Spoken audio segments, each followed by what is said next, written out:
मुरादाबाद महानगर प्रदूषण में देश में सबसे ऊंचे पायदान पर बराबर बना रहता है। इसके लिए जिम्मेदार है महानगर का प्रदूषण विभाग। इस विभाग में भ्रष्टाचार के चलते पूरे महानगर को प्रदूषण का समंदर बना दिया है। गली गली मोहल्ले मोहल्ले में तमाम ऐसे कार्य किए जा रहे हैं जिनसे आबो हवा से लेकर पानी तक प्रदूषित होता चला जा रहा है और इलाके के लोग तमाम गंभीर बीमारियों के शिकार होते चले जा रहे हैं। कुछ दिन पहले हमने आपको दिखाया था कि कैसे प्रदूषण विभाग के भ्रष्टाचार के चलते अपने घर के बराबर में चल रहे एक अवैध रूप से संचालित चांदी के प्लांट और पॉलिश मशीनों के कारण एक बुजुर्ग गंभीर बीमारियों का शिकार हो चुका है और दर दर अधिकारियों से लेकर मुख्यमंत्री पोर्टल तक शिकायतों का अंबार लगाने के बावजूद भी इस बुजुर्ग को इस अवैध रूप से चलते हुए कारखाने और बंद कराने में सफलता नहीं मिली। लेकिन इस बुजुर्ग ने हिम्मत नहीं हारी और पल पल मौत की ओर बढ़ते हुए भी इन बुजुर्ग ने प्रदूषण विभाग की कारखानेदार से मिली भगत का प्रमाण ढूंढ निकाला और इस प्रमाण के साथ दोबारा जिलाधिकारी के पास पहुंचकर उनके सामने इस प्रमाण को प्रस्तुत किया। अब जिलाधिकारी कार्यालय द्वारा उक्त कारखाने को बंद करने के आदेश संबंधित पुलिस क्षेत्र अधिकारी को दे दिए गए हैं। पेश है मुरादाबाद से हमारे रिपोर्टर शारिफ खान की एक एक्सक्लूसिव रिपोर्ट। ये है मुरादाबाद के गुरहट्टी चौराहा स्थित बाल निकेतन स्कूल के सामने रहने वाले बुजुर्ग नीरज गुप्ता। तमाम गंभीर बीमारियों का शिकार नीरज गुप्ता आज प्रदूषण विभाग और बिजली विभाग की कारगुजारी के चलते तिल तिल कर मरने को मजबूर हैं।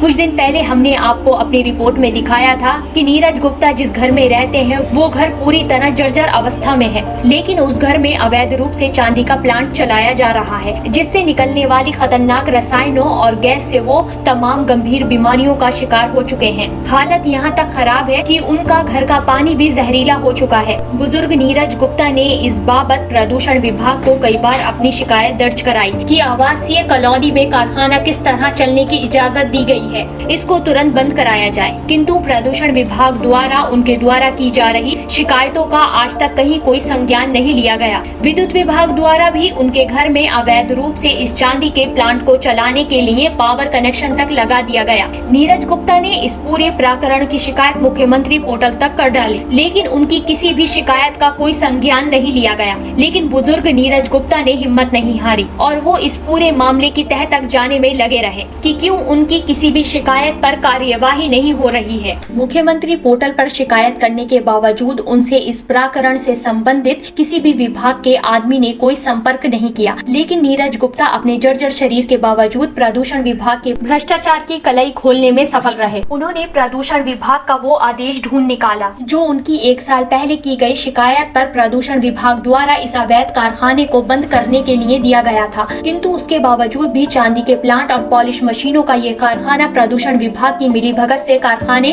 का स्वामी अब तक चलाता आ रहा है। स्पष्ट है कि तमाम पत्राचार के बाद भी प्रदूषण विभाग द्वारा इस आदेश से नीरज गुप्ता को अवगत नहीं कराया गया और इस आदेश को विभागीय भ्रष्टाचार के चलते दबा दिया गया।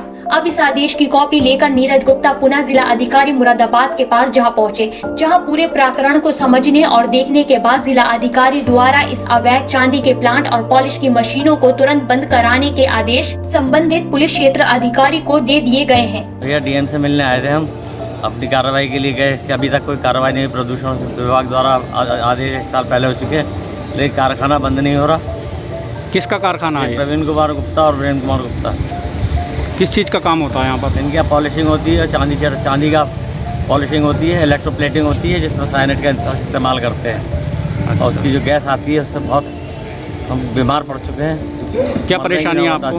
अस्थमा की प्रॉब्लम है, हार्ट की प्रॉब्लम है और दिन ब दिन प्रॉब्लम बढ़ती जा रही है हमारी।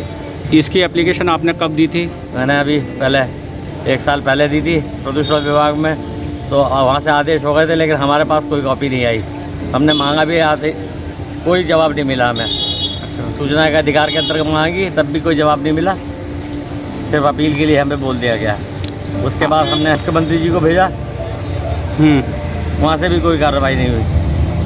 मुख्यमंत्री जी ने यहाँ पर भेजा तो उनसे जवाब मिला, तब पोर्टल पर निकल के आया कि ये सब कुछ हो चुका है, लेकिन कोई कार्रवाई नहीं करके दे रहा। भ्रष्टाचार के विरुद्ध लड़ने का इस बुजुर्ग का जज्बा अपने आप में दूसरों के लिए एक उदाहरण है, लेकिन सवाल ये है कि इस पूरे प्रकरण में दोषी व्यक्तियों के खिलाफ क्या कार्यवाही होगी। News desk INN।